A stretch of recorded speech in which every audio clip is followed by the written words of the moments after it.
Hello, my name is Wesley Handy, and I'm recording this for CS50, and I'm going to talk a little bit about my project here that I created here for the final part of this class. I created it in using Node.js for my backend server, but then I built the front end, the client, in React using Gatsby.js.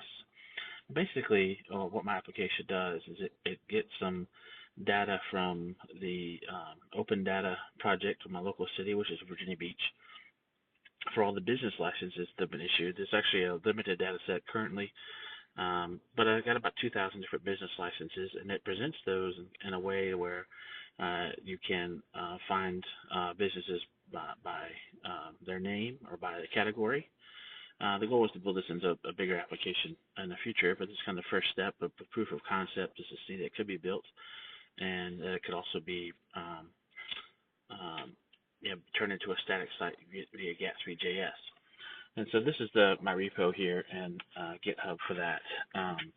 The backend server is basically it's a Node Express server that just allows you to connects to MongoDB. It creates some objects here for licenses and users and stores those in a database and then serves them.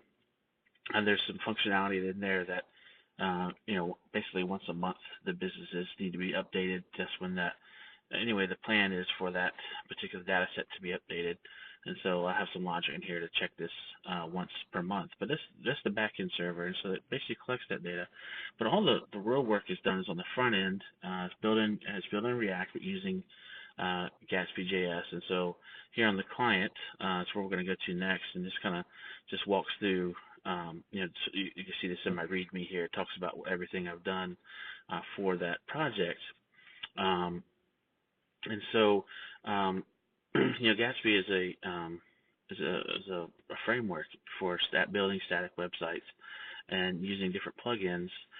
It takes any type of source. In my case, I'm using MongoDB, and then it connects that to via GraphQL to React.js front end.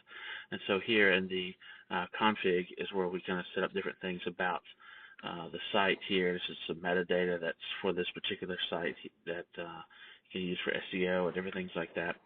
But then here's the source data. So I connect to my MongoDB database, which is in the cloud, and then it maps basically this particular collection. That this is the data that I'm going to use for my project. Now, one of the challenges I faced was that initially the plugin that I used for this project did not support connection strings for the MongoDB Atlas service, and so I had to actually get involved in some open source development. Made a contribution to update their plugin, and then also just made a couple other contributions as well while I was at it, and I've just fallen in love with Gatsby and becoming a contributor there. But basically to be able to take in the full connection string here, that was the main thing I needed to add to it.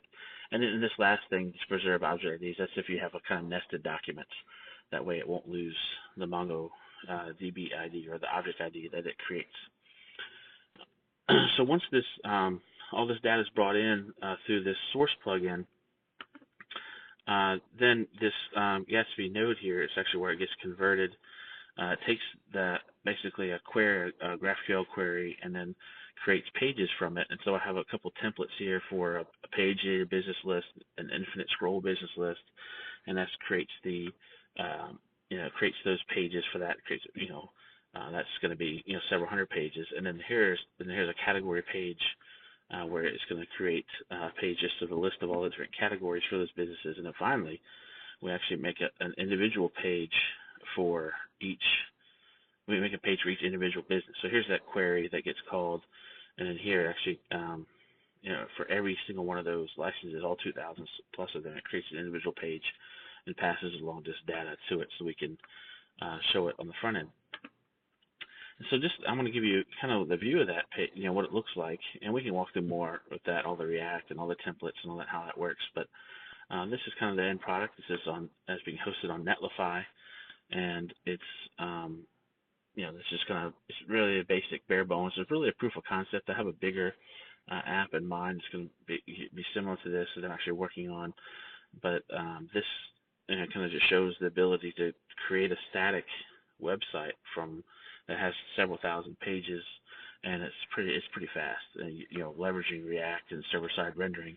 So for a categories page, it loads pretty immediately. Then it brings into each one of these categories here, and I go to mobile repair. It gives me a map of all the different mobile repair businesses that are in this data set. There's 47 of them. There they are. And notice how quickly I can go on any one of them and find out about that business. That takes you to a navigation page. It actually calls the business, and I can go back, and you can see it's pretty fast. And I have kind of this list here. This is kind of an infinite scrolling list here. You see what you get down to the point where it says, actually by the time that scroll down more comes into play, right at the bottom, it's going to go ahead and get more businesses. There we go. And also you can do it alphabetically. So there's 9 pages that start with the letter J, and it just kind of goes. Just see how fast it is with Gatsby.